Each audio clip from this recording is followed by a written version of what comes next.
పంతుల Ramamurthy world teacher YouTube ప్రేక్షకులకి ధన్యవాదాలు. అందరమ్మ అందరి ఇల్లు ఏమంటుంది, పునర్జన్మ అనేటువంటిది లేనే లేదు. జన్మ ఉంది, శరీరానికి మార్పు అంతే. పునర్జన్మ మళ్ళీ జన్మించడం అనేటువంటిది లేదు అంటుంది. ఈమె చెప్పినటువంటి విషయాన్నే సద్గురు సుబ్రహ్మణ్యం గారు, అత్యాశ్రమ నివాసి అయినటువంటి సద్గురు సుబ్రహ్మణ్యం గారు, ఆ తర్వాత అరుణాచల మహర్షి అయినటువంటి రమణ మహర్షి గారు, సిద్ధేంద్ర పీఠాధిపతి, కుర్తాళం పీఠాధిపతి సిద్ధేశ్వరానంద స్వామీజీ, ఎంతోమంది మహర్షులు మహానుభావులు నిర్ధారించారు, శరీరానికి మార్పు ఉంది కానీ జన్మ అనేటువంటిది ఒక్కటే. నీ జన్మ తగలబడా అంటాం, కోపం వస్తే అంటాం కదా మనం పల్లెటూర్లలో, మరి నీ జన్మ పాడుగా అని అంటాం అన్నమాట. కానీ శరీరం మార్పు ఉంది, జన్మ అనేటువంటిది ఒక్కటే అని ఉంటుంది. శ్రీశైలం శిఖరం దృష్ట్వా పునర్జన్మ నవిద్యతే అనే వాక్యం మీ అందరికీ తెలిసినటువంటిది. శ్రీశైల శిఖరాన్ని చూస్తేనే పునర్జన్మ ఉండదు అని అంటే దాని అర్థం ఏంటంటే ఇంకా మళ్ళీ నీకు జన్మ ఉండదని కాదు దాని అర్థం ఏంటి అంటే, శ్రీశైల శిఖరాన్ని చూసినా కానీ పరమశివుణ్ణి చూసినా కానీ ఒకటే. అంటే శిఖర రూపంలోనే శివుడున్నాడు అనేటువంటిది దాని యొక్క అర్థం. ఉదాహరణకి చెప్తారు సద్గురు సుబ్రహ్మణ్యం గారు. ఏం చెప్తారంటే, ఒక పురుగు ఉంది, ఆ పురుగు పక్కన గడ్డి పరకలు ఉన్నాయి, ఒక గడ్డి పరక మీదకి పోయింది, దానికి ఇసుగు పుట్టి ఏం చేసింది, ఇంకో గడ్డి పరక మీదకి పోయింది, అంటే ఇంత ముందున్నటువంటి గడ్డి పరకను వదిలేసింది. ఆ విధంగా నీ తల్లి గర్భం నుండి వచ్చినటువంటి శరీరం, ఎర్రగా తెల్లగా నల్లగా ఉండే తోలు, ఆ శరీరం ఇంకో శరీరంలోకి మారుతుంది కానీ జన్మ అనేటువంటిది ఒక్కటే. అసలు ఆ పునర్జన్మే అనేటువంటిది ఉన్నట్లయితే సృష్టి పునఃసృష్టి కావాలి. యుగ మార్పిడి అంటాం చూడండి, సత్యయుగం, కృతయుగం, త్రేతాయుగం, కలియుగం అంటాం. యుగ మార్పిడిది, యుగ జన్మ అనం. ఎప్పుడు కూడా అంటామా, యుగ జన్మ అనం, యుగ మార్పిడి అని అంటాం అన్నమాట. అంటే ఆ విధంగా జన్మ అనేటువంటిది, ఆత్మ అనేటువంటిది అది ఏకం, అదేమి అనేకంగా మారిపోతుంది. కానీ జనన మరణాలు లేనటువంటి స్థితిని పొందాలి అంటే జనన మరణ రహితుడైనటువంటి పరమేశ్వరుని శరణు వేయడం తప్ప వేరే మార్గమే లేదు. కాబట్టి ఏకం అనేకమయ్యేది శరీరమే కానీ జన్మ అనేటువంటిది కానే కాదు అని అంటారు. The age of this creation is less than your age the 2 years అంటారు సద్గురు సుబ్రహ్మణ్యం గారు.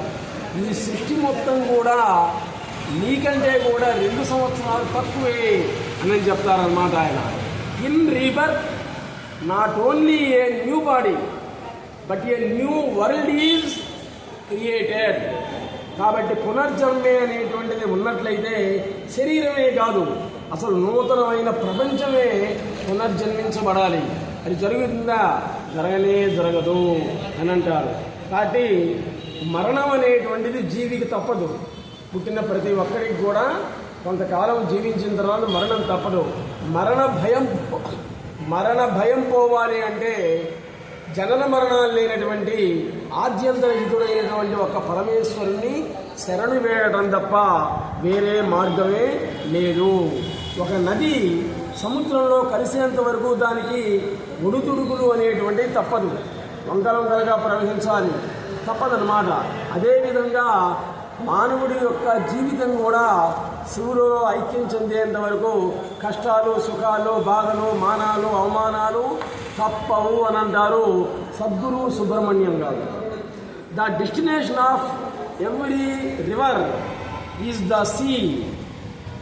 In the way, the destination is everybody being is God. దేవుళ్ళో కలిసినంత వరకు కూడా మానవుడికి అవమానాలు అనేటువంటివి తప్పదు. Mother is beginning. అమ్మ అంటే తొలి నడక నేర్పినటువంటిది. మాట నేర్పినటువంటిది అమ్మే. అమ్మకు మించినటువంటి దైవం లేనే లేదు. We shall begin this issue with mother words. Convince me about actually of rebirth. I don't need to believe. I don't agree just because you do. Prove it and then I will agree. నువ్వు నిరూపించు, పునర్జన్మ ఉంది అని నిరూపించు, అప్పుడు నేను నమ్ముతాను. అసలు జన్మ అనేది ఒకటి, ఇంకా పునః అనేటువంటిది ఉండదు కదా. Every person who said that the reincarnation does take place have return on the other side that is not only rebirth. We shall not deny rebirth if one takes happiness and misery, dusthiti alike. But why should be the same one be rebirth? A way rises and falls, another rises. How could you say that the same way has risen? We best not the prarabdha in the first birth.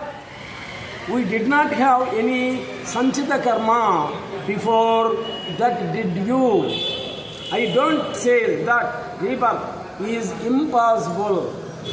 I only say that the rebirth is not your making. It can only be the cause of that. Users, the first birth gives another sanchita, agami, prarabdha, which is creation, creator, in which ఈ మూడిట్లో కూడా అసలు ఏది మొదలని చెప్పగలవు. సంచిత, ఆగామి, ప్రారబ్ధ కర్మలలో ఏది అని చెప్పగలమా? The essence of all shastras in atmanishta. నిష్టం ఏ శాస్త్రాన్నైనా తీసుకో, అన్నీ కూడా ఆత్మనిష్టకు సంబంధించినటువంటివి. The remove your head and keep it aside, that is surrendering, means sharanagati. Like the Ramana Maharshi. Venkateswara Sharma అనేటువంటి తమిళియన్, 12 సంవత్సరాల పిల్లవాడు, కోటీశ్వరుడు, సర్వస్వాన్ని వదిలేసి గోచిగుడ్డ కట్టుకొని కమండలిని తీసుకొని అరుణాచల కొండ గుహలలో పాముల మధ్యలో మహాసర్పాల మధ్యలో తపస్సు చేశాడు. అది శరణాగతి. తండ్రి నీవు రమ్మంటేనే వచ్చాను, అన్నీ వదిలేసి వచ్చాను, సర్వసంగ పరిత్యాగిని అని అన్నాడు ఆయన. అంటే అన్నీ వదిలేసినటువంటి వాళ్ళకి మోక్షాన్ని ఇచ్చినటువంటి వాడు రమణ మహర్షి. భార్యా పిల్లలతో ఉండి ఉన్నప్పటికీ కూడా మోక్షాన్ని పొందవచ్చు అని చెప్పినటువంటిది జిల్లెళ్ళమూడి అమ్మవారు. అలాగే కష్టాలనే సుఖాలుగా భావించి మోక్షాన్నే పొందొచ్చు చెప్పినటువంటి వాడు సద్గురు సుబ్రహ్మణ్యం గారు. కానీ జిల్లెళ్ళమూడి అమ్మవారిని, సద్గురు సుబ్రహ్మణ్యం గారిని ఒకసారి దర్శించండి, దర్శించి తరించండి. The rebirth not only a new body but a new world created. It is not that you should be in satsanga, where you are should be satsang. ఈ సుబ్రహ్మణ్యం గారు చెప్తారు, సత్సంగానికి వచ్చేటప్పుడు ఏదో కొత్తగా పొందాలని రావద్దు, ఆల్రెడీ మనం సత్సంగాన్ని పొందాము అనే ఉద్దేశంతో రండి అని చెప్తారు. అది జ్ఞాన ప్రసూనాలు జిల్లెళ్ళమూడి అమ్మవారు, సద్గురు సుబ్రహ్మణ్యం గారు చెప్పినటువంటి జ్ఞాన ప్రసూనాన్ని తలదాల్చి మీ అజ్ఞానాన్ని పోగొట్టుకొని మానవులుగా మనం మెలుగుదాం. నెక్స్ట్ ఎపిసోడ్లో మళ్ళీ కలుద్దాం. Please subscribe our channel. నమస్తే.